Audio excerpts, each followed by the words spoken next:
It was hard to start. I used to, for the first week, I was like, okay, you're coming to pick me up for coffee, and then someone else please come take me out so I could get out and about. But after doing that for 3 days, I was exhausted because it was just so tiring, and the pain and the effort of just sometimes getting out of the house for an hour.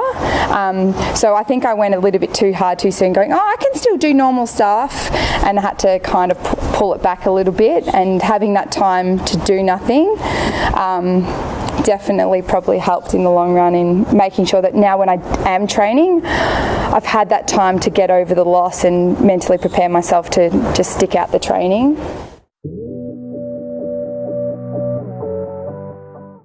Well, it's like when you're really busy and you're like, oh, I'd love to have a day off, or I'd love to have some free time, and then, you know, you're forced to have this time off. I think the hardest thing for me was more the mental side, because it was like I would watch the netball and I was so mentally still focused, and I knew exactly what I wanted to be seeing or what they should be doing and things like that on court. But physically, I couldn't even walk in my house without crutches for a couple of days. So I guess that realization sets in, and you're like, oh gosh, I'm like so far behind where I mentally see myself or want to be.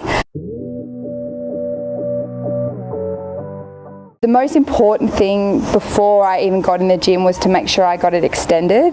They said that's the most crucial thing, because the most comfortable position to lie in when you've done your knee is with it slightly bent, but you've got to try and push it. So I used to sit on the couch with a little rolled up towel underneath my heel and try and let my knee and leg just sink down and try and keep it as straight as possible. I'd hold it for like 8 to 10 minutes, and I could just be sitting there just trying to calm myself down and be in this kind of calm composure place. Even because as athletes, we spend so much time, you know, building and preparing our muscles, and it can take so long to kind of harden your body up and be ready physically at an elite level. It's definitely taken many years for me to get where I was, and I felt the muscle deterioration happening 3 days after I actually did it, before I even had surgery. So the most important thing for me was to make sure I was still trying to switch those muscles on so they weren't completely doing nothing.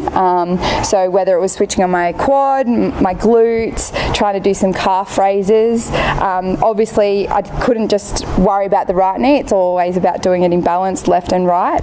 So activation, then it started just even to things like walking, like something so basic, but how I strike the ground and how my foot kind of rolls over.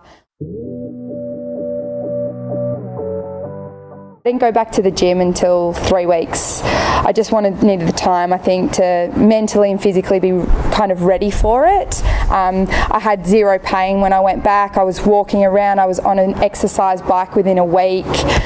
So all those types of things, but I was doing it at my own pace and in my own home, which was kind of nice. Because of the time frame I know that I had, because there was nothing to rush back for, it has been a bit more of a drawn out, long process. It wasn't, oh, quickly get it back in and start doing arm stuff or anything. It was just, okay, we'll just take our time.